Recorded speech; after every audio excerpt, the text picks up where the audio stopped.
الحمد لله رب العالمين والصلاة والسلام على قائد الغر المحجلين نبينا محمد وعلى آلہ وصحبہ اجمعین وبعد۔ محترم بھائیوں اور بہنوں، الکبائر کورس میں آپ سب کا استقبال ہے، اور ہم اس کورس میں بڑے بڑے گناہوں کو جانتے ہیں۔ آج ہم سب سے پہلے شروع کریں گے بڑے بڑے گناہوں میں سے ایک گناہ ہے جھوٹی گواہی۔ جھوٹی گواہی، اللہ رب العالمین نے بیان فرمایا فاجتنبوا الرجس من الاوثان واجتنبوا قول الزور۔ سورۃ الحج کی آیت نمبر 32 ہے، فاجتنبوا الرجس من الاوثان واجتنبوا قول الزور، کہ بتوں کی گندگی سے بچو اور جھوٹی بات سے بھی بچو۔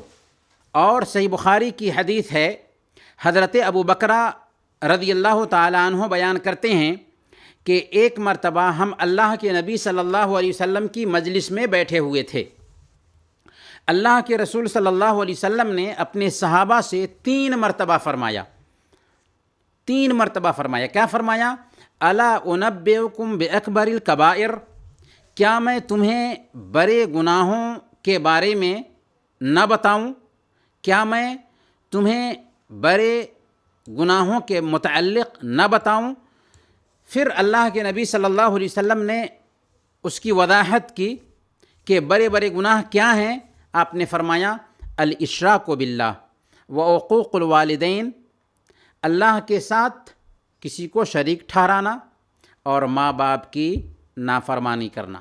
گویا کہ پہلے نمبر پر آپ نے ذکر کیا شرک سب سے بڑا گناہ ہے، دوسرے نمبر پر ذکر کیا ماں باپ کی نافرمانی سب سے بڑا گناہ ہے شرک کے بعد، اور پھر حضرت ابوبکر رضی اللہ تعالیٰ عنہ بیان کرتے ہیں وَجَلَسَ وَكَانَ مُتَّكِئًا، اللہ کے نبی صلی اللہ علیہ وسلم ٹیک لگائے ہوئے تھے۔ اللہ کے نبی صلی اللہ علیہ وسلم بیٹھ گئے، اور بیٹھنے کے بعد فرمایا الا وقول الزور، اور تیسری چیز جھوٹی بات ہے، فما زال یکررها حتی قلنا لیتہ سکت۔ اللہ کے نبی صلی اللہ علیہ وسلم یہ بات، یعنی تیسری بات، یعنی جھوٹی گواہی دینا یا جھوٹی بات کرنا، اس کو بار بار دہراتے رہے یہاں تک کہ ہم نے کہا کہ کاش کہ اللہ کے نبی صلی اللہ علیہ وسلم خاموش ہو جاتے۔ یعنی اللہ کے نبی صلی اللہ علیہ وسلم نے پہلے نمبر پر کہا شرک کرنا بڑا گناہ، دوسرے نمبر پر کہا کہ ماں باپ کی نافرمانی کرنا بڑے گناہوں میں سے، اور اللہ کے نبی صلی اللہ علیہ وسلم یہ بات کہتے ہوئے ٹیک لگائے ہوئے تھے۔ تیسری بات جب آئی کہ جھوٹی گفتگو یا جھوٹی گواہی، تو اس کے لیے اللہ کے نبی صلی اللہ علیہ وسلم بیٹھ جاتے ہیں اور فرماتے ہیں کہ جھوٹی بات، جھوٹی گواہی۔ حضرت ابوبکر رضی اللہ تعالیٰ عنہ کہتے ہیں کہ یہ بات آپ اتنی تکرار کے ساتھ فرماتے ہیں کہ ہم آپ پر رحم کھاتے ہوئے یہ سوچنے لگے کہ کاش کہ آپ خاموش ہو جاتے۔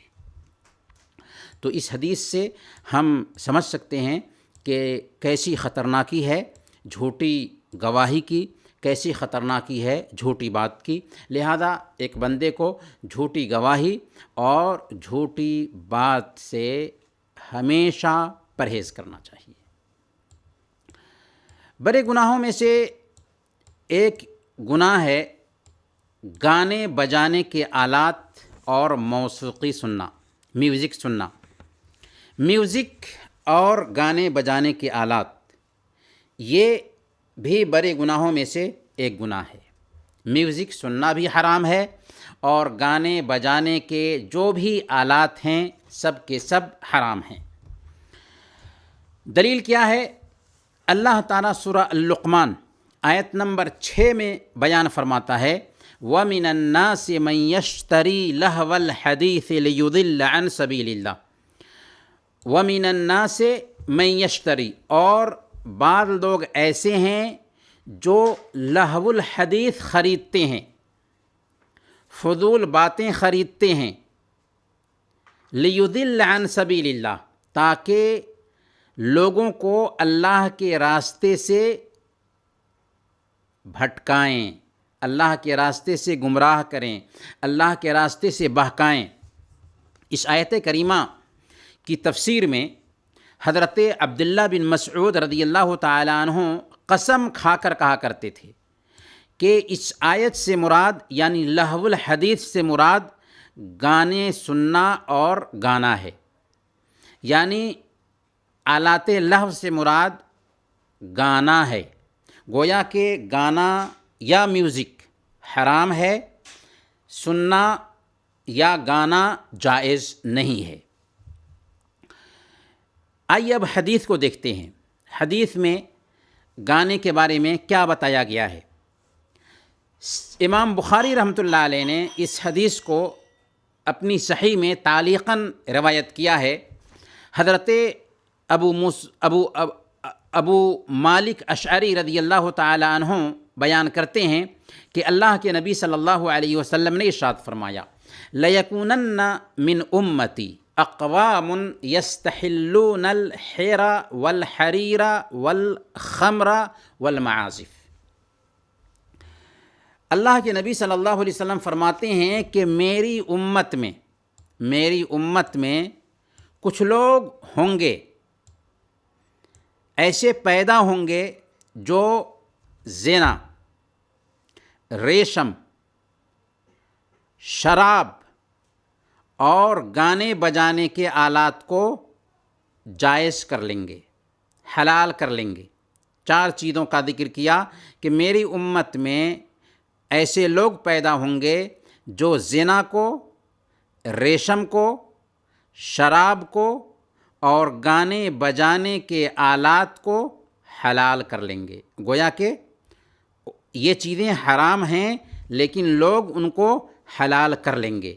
اس سے بھی پتہ یہ چلا کہ گانا بجانا حرام ہے، میوزک سننا بھی حرام ہے، بلکہ سخت وعید ہے ایسے لوگوں کے لیے جو میوزک سنتے ہیں یا گانے گاتے ہیں۔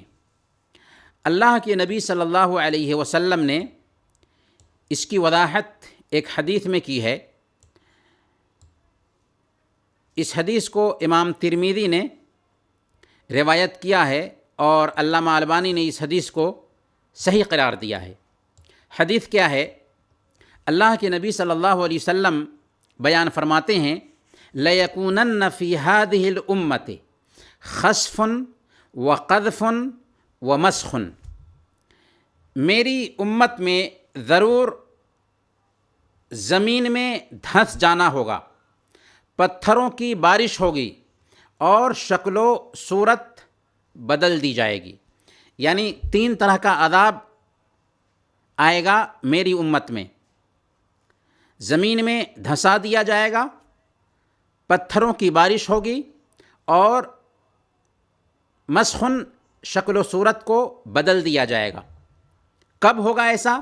وَذَلِكَ إِذَا شَرِبُوا الْخُمُورَ وَاتَّخَذُوا الْقَيْنَاتَ وَضَرَبُوا بِالْمَعَازِفِ، ایسا تب ہوگا، یہ عذاب تب آئے گا جب لوگ شراب پئیں گے، گانے والی لونڈیاں اختیار کریں گے اور میوزک کے آلات بجائیں گے۔ شراب جب پئیں گے، گانے کی لونڈیاں استعمال کریں گے اور یہ لونڈیاں ناچیں گی، تھرکیں گی اور میوزک کے آلات استعمال کریں گے، تو کیا عذاب آئے گا؟ زمین میں دھنس جانا، پتھروں کی بارش اور شکل و صورت کا بدل جانا، یہ 3 طرح کا عذاب آئے گا۔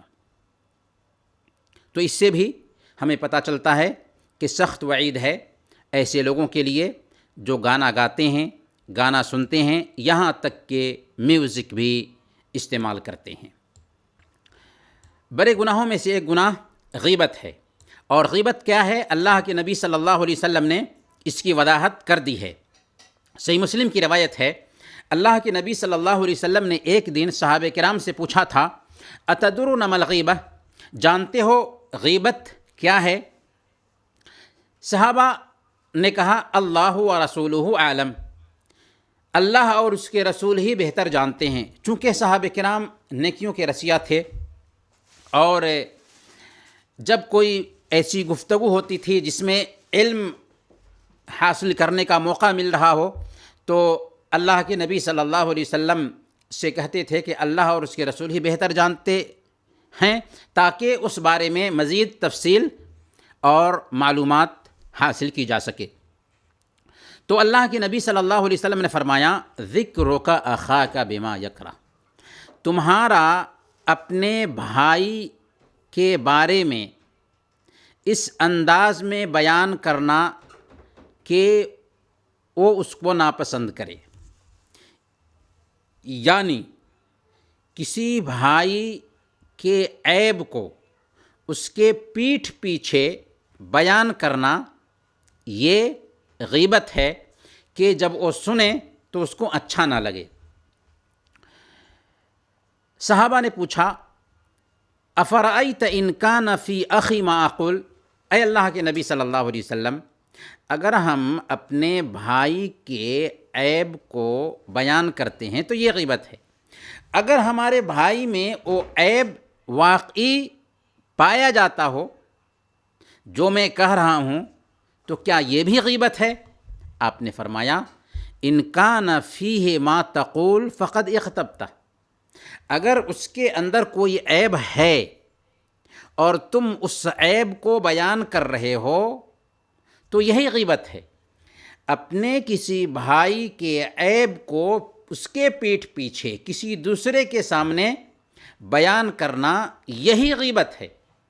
اگر اس کے اندر وہ عیب ہے ہی نہیں، وَإِن لَمْ يَكُنْ فِيهِ فَقَدْ بَهَتَّهُ، اگر اس کے اندر وہ عیب ہے ہی نہیں جو عیب تم اپنے بھائی کے اندر نکال رہے ہو دوسرے کے سامنے، تو یہ غیبت نہیں بلکہ یہ بہتان ہے۔ تو غیبت کیا ہے؟ کسی بھی آدمی کے عیب کو اس کے سامنے بیان کرنے کی بجائے کسی دوسرے کے سامنے بیان کیا جائے، یہ غیبت ہے۔ اچھا، غیبت کی کیا سختی وارد ہے؟ غیبت کے بارے میں قرآن کیا کہتا ہے؟ اللہ تعالیٰ سورۃ الحجرات آیت نمبر 12 میں فرماتا ہے، وَلَا يَغْتَبْ بَعْضُكُمْ بَعْضًا أَيُحِبُّ أَحَدُكُمْ أَن يَأْكُلَ لَحْمَ أَخِيهِ مَيْتًا فَكَرِهْتُمُوهُ، اور تم میں سے کوئی کسی کی غیبت نہ کرے۔ کیا تم میں سے کوئی آدمی اپنے مردہ بھائی کا گوشت کھانا پسند کرے گا؟ یقیناً تم کو اس سے نفرت آئے گی۔ ظاہر سی بات ہے کہ ہمارا مردہ بھائی ہمارے سامنے میں فوت پایا اور میں اس کی بوٹی نوچ نوچ کر کے کھانا شروع کر دوں، ایسا تو کسی کی طبیعت نہیں چاہے گی۔ تو جب تم یہ نہیں چاہتے کہ اپنے مردہ بھائی کا گوشت کھاؤ تو بالکل ویسے ہی اپنے کسی بھائی کے پیٹھ پیچھے اس کے عیب کو بیان کرنے سے رک جاؤ، کیونکہ یہ بھی مردہ بھائی کا گوشت کھانے کے جیسے ہے۔ تو یہ حدیث اور یہ آیت کریمہ دونوں کے دونوں ہمارے سامنے غیبت کی حقیقت کو کھول کر کے بیان کر دیتی ہے۔ بلکہ ایک حدیث میں آتا ہے، ایک مرتبہ حضرت عائشہ صدیقہ رضی اللہ تعالی عنہ، حضرت صفیہ رضی اللہ تعالی عنہ، حضرت عائشہ بھی اللہ کے نبی صلی اللہ علیہ وسلم کی بیوی ہیں اور صفیہ رضی اللہ تعالی عنہ بھی اللہ کے نبی صلی اللہ علیہ وسلم کی بیوی ہیں۔ حضرت صفیہ رضی اللہ تعالی عنہ کے بارے میں کہتی ہیں کہ حسبک من صفیۃ کذا و کذا، حسبک من صفیۃ کذا و کذا، یعنی صفیہ کا پستہ قد ہونا کافی ہے۔ صفیہ رضی اللہ تعالی عنہ ناٹی تھیں، گویا کہ ان کو حقیر سمجھ رہی تھیں۔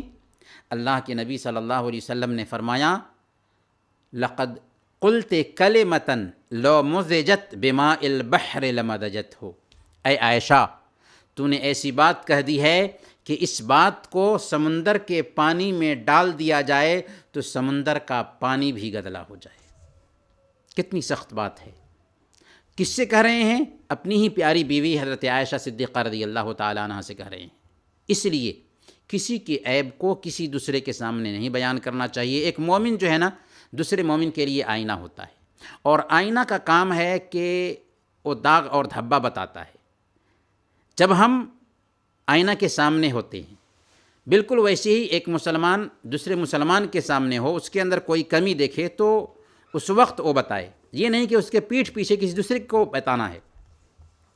اور اگر ہمارے سامنے میں کسی کی عیب جوئی کی جا رہی ہے، ہمارے سامنے میں کسی کی غیبت کی جا رہی ہے، تو اس وقت ہمارا موقف کیا بنتا ہے، ہماری ذمہ داری کیا بنتی ہے؟ اللہ کے نبی صلی اللہ علیہ وسلم نے ارشاد فرمایا من رد عن عرض اخیہ رد اللہ عن وجہہ النار یوم القیامہ، کہ جس کسی نے اپنے کسی مسلمان بھائی کی عزت کا دفاع کیا، اللہ تعالیٰ قیامت کے دن جہنم کی آگ کو اس کے چہرے سے دور فرمائے گا۔ جس نے اپنے کسی مسلمان بھائی کی عزت کا دفاع کیا، اللہ تعالیٰ اس کے چہرے سے کل قیامت کے دن جہنم کی آگ کو دور فرمائے گا۔ یہ مسند احمد کی روایت ہے۔ من رد عن عرض اخیہ رد اللہ عن وجہہ النار یوم القیامہ، کہ جس آدمی نے کسی مسلمان بھائی کی عزت کا دفاع کیا، اللہ تعالیٰ کل قیامت کے دن جہنم کی آگ کو اس کے چہرے سے دور فرمائے گا۔ بڑے گناہوں میں سے ایک گناہ ہے چغل خوری۔ چغل خوری، چغل خوری کیا ہے؟ فساد پھیلانے کی نیت سے باتیں ایک دوسرے تک پہنچانا، لوگوں کے تعلقات کو بگاڑنے کے ارادہ سے۔ کیونکہ اگر آپ ایک کی بات دوسرے تک پہنچاتے ہیں تو اس سے تعلقات خراب ہوں گے۔ کسی نے کسی کے بارے میں کوئی بات کہی، اس بات کو اچک لیا اور اس کے کان میں جا کر کے ہم نے ڈال دیا کہ فلاں تمہارے بارے میں ایسا ایسا کہہ رہا تھا۔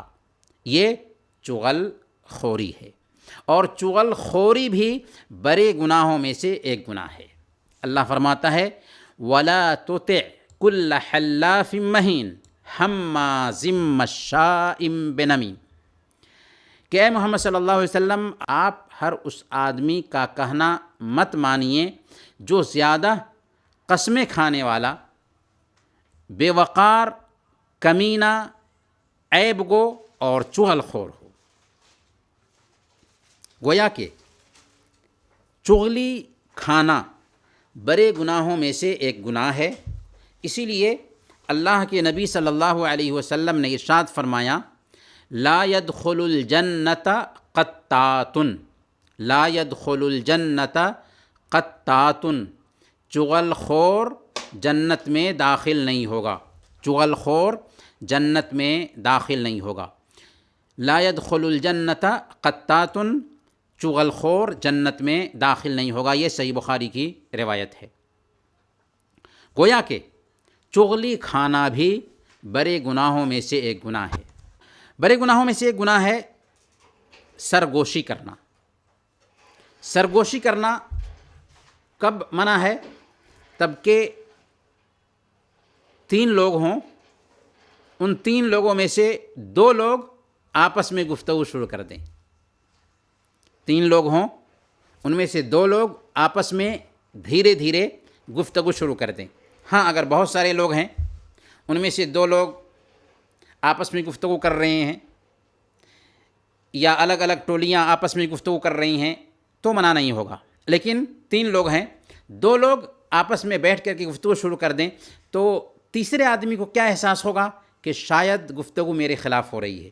اسی لیے اسلام چونکہ فطری دین ہے اور انسان کے نیچر اس کی فطرت کی رعایت کرتا ہے، اس لیے اس بات سے منع کیا گیا کہ جب 3 آدمی ہوں تو 2 آدمی آپس میں آہستہ آہستہ گفتگو نہ کریں۔ اللہ کے نبی صلی اللہ علیہ وسلم نے ارشاد فرمایا، اذا کنتم ثلاثہ فلا یتناجا رجلان دون الآخر، کہ جب تم 3 کی تعداد میں ہو تو 2 آدمی تیسرے کو چھوڑ کر کے سرگوشی نہ کرے۔ بات واضح ہے، اذا کنتم ثلاثہ فلا یتناجا رجلان دون الآخر، کہ جب تم 3 آدمی ہو تو 2 آدمی تیسرے کو چھوڑ کر کے سرگوشی کرے گا تو کیا ہوگا؟ اس کو یہ احساس ہوگا کہ میرے بارے میں ہی بات کی جا رہی ہے، اسی لیے یہ حکم آیا ہے کہ ایک آدمی کو چھوڑ کر 2 آدمی آپس میں گفتگو نہ کریں۔ یہ حدیث صحیح بخاری کی ہے، بلکہ وضاحت ہے حدیث میں کہ ان ذالک یحزنہ، کہ ایسا کرنا اس کو غمگین کرے گا، کیونکہ ظاہر سی بات ہے کہ 3 لوگ بیٹھے ہوئے تھے، 2 لوگ آپس میں سرگوشی کے انداز میں گفتگو کرنے لگے، ایک آدمی کو نظر انداز کیا تو اس کو خراب لگے گا، اس کو یہ بات اچھی نہیں لگے گی، اور اسلام جذبات کی رعایت کرتا ہے، اس لیے اس انداز میں سرگوشی کرنے سے بھی ہماری شریعت منع کرتی ہے۔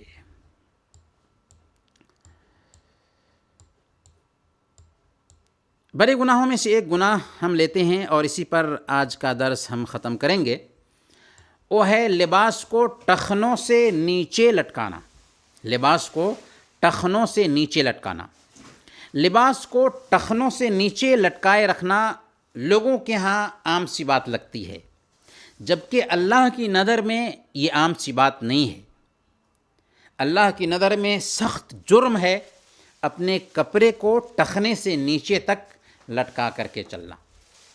اس سلسلے میں صحیح مسلم کی روایت ہے، حضرت ابو ذر رضی اللہ تعالیٰ عنہ بیان کرتے ہیں کہ اللہ کے نبی صلی اللہ علیہ وسلم نے ارشاد فرمایا، ثلاثۃ لا یکلمہم اللہ یوم القیامہ ولا ینظر الیہم ولا یزکیہم ولہم عذاب علیم۔ 3 طرح کے لوگ ایسے ہیں، اللہ تعالیٰ کل قیامت کے دن ان سے بات نہیں کرے گا۔ پہلے نمبر پر اللہ تعالیٰ ان سے بات نہیں کرے گا، دوسرے نمبر پر ولا ینظر الیہم، ان کی طرف رحمت کی نظر سے دیکھے گا بھی نہیں، ولا یزکیہم، اور ان کو پاک و صاف نہیں کرے گا، ولہم عذاب علیم، اور ان کے لیے دردناک عذاب ہے۔ 3 طرح کے یہ لوگ ہیں کہ اللہ تعالیٰ ان سے بات نہیں کرے گا، ان کی طرف نظر رحمت نہیں فرمائے گا، ان کو پاک و صاف نہیں کرے گا، اور ان کے لیے دردناک عذاب ہے۔ وہ کون کون لوگ ہیں؟ سب سے پہلے المسبل، اپنے تہبند کو ٹخنوں سے نیچے کر کے چلنے والا۔ دوسرے نمبر پر والمنان، اور احسان جتلانے والا۔ تیسرے نمبر پر والمنفق سلعتہ بالحلف الکاذب، اور جھوٹی قسم کھا کر اپنا سامان بیچنے والا۔ 3 طرح کے یہ لوگ ایسے ہیں جن سے اللہ تعالیٰ کل قیامت کے دن بات نہیں کرے گا، ان کی طرف نہیں دیکھے گا، ان کو پاک صاف نہیں کرے گا، اور ان کے لیے دردناک عذاب ہے۔ وہ کون کون لوگ ہیں؟ اپنے تہبند کو، اپنے کپڑے کو، اپنی تہبند کو ٹخنوں سے نیچے لٹکا کر چلنے والا، دوسرے نمبر پر احسان جتانے والا، تیسرے نمبر پر جھوٹی قسم کھا کر سامان بیچنے والا۔ گویا کہ اپنے تہبند کو، اپنے کپڑوں کو ٹخنے سے نیچے لٹکا کر چلنا یہ بڑی گناہوں میں سے ایک گناہ ہے، اور اس سے ایک مسلمان کو بچنا چاہیے۔ اللہ کے نبی صلی اللہ علیہ وسلم نے یہ بھی بیان فرمایا، ما تحت الکعبین من الازار ففی النار، کہ تہبند کا جو حصہ ٹخنوں سے نیچے ہوگا وہ جہنم کی آگ میں جائے گا۔ ما تحت الکعبین من الازار ففی النار، کہ جو تہبند کا حصہ ٹخنوں سے نیچے ہوگا وہ جہنم کی آگ میں جلے گا۔ تو یہ بھی سخت وعید ہے ایسے لوگوں کے لیے جو اپنے کپڑے کو ٹخنے سے نیچے رکھتے ہیں۔ یہ حدیث مسند احمد کی ہے اور علامہ البانی نے اس حدیث کو صحیح قرار دیا۔ انہی چند کلمات کے ساتھ آج کا درس ہم ختم کرتے ہیں۔ وصلی اللہ علی نبینا محمد وعلی آلہ وصحبہ اجمعین۔ آپ کے پاس اگر کچھ سوال ہے تو پوچھ سکتے ہیں۔